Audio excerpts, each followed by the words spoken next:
Welcome to day 85 of the Seeker's Guide to Soul Contact. Hope you're enjoying the classes. If you are, give us a like and subscribe to us, and check us out at freeread.com, where we have links to all of the classes. The theme for today is Life Responds to Names. When we think of communion with the soul or higher self, we normally think of receiving impressions, the still small voice, or inspiration from an inner source higher than ourselves.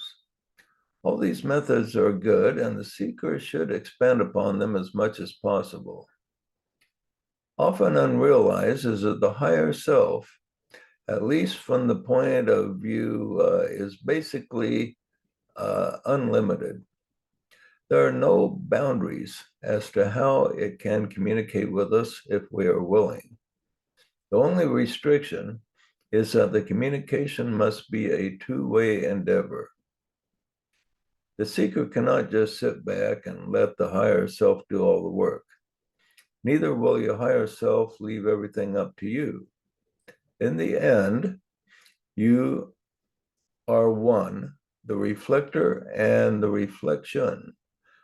All communication is cooperative. The difference, however, between you and your higher self is that the higher part of yourself is much more aware than you are of you than you are of it. Before it can respond to you, you must evoke it and call upon it. Many do this to a degree naturally through prayer.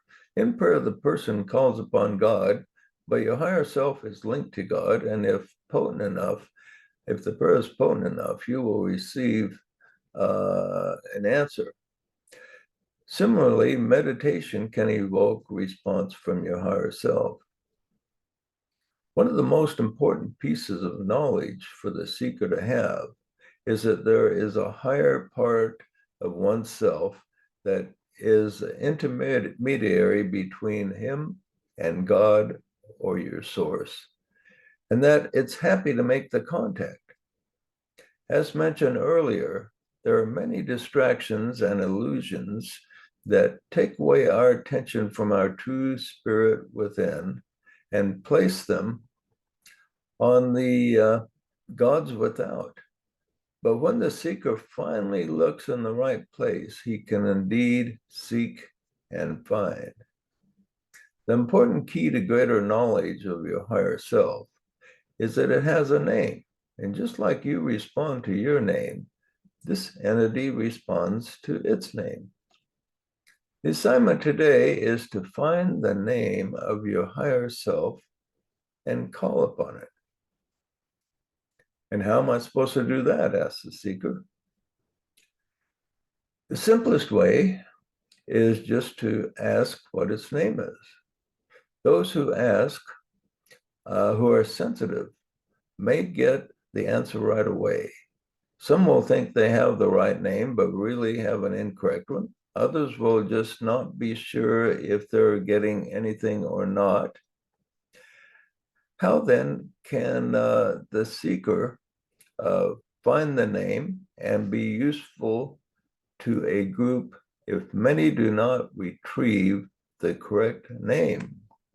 The answer is this: the higher self will be pleased if you do discover and use the correct name, but it will be happy to respond to you even if you get it wrong.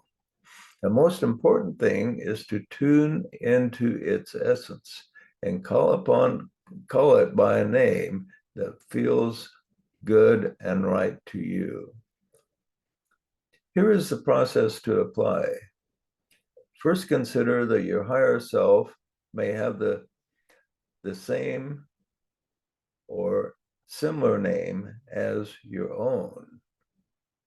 In other words, your parents may have been inspired to name you what you are, and it may have a similar vibration to your higher self.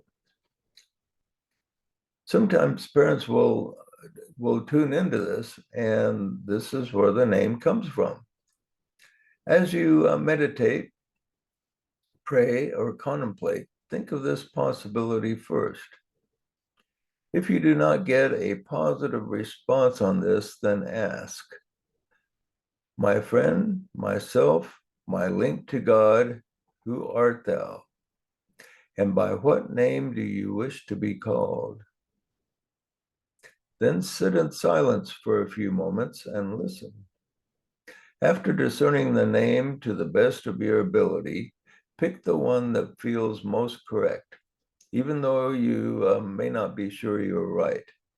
Pick a name and start using it. Calling your higher self by name as if it were right next to you is the idea. As you proceed, and perhaps another name comes to mind that seems better, switch and use that. The important thing right now is to pick a name that feels good and begin using it.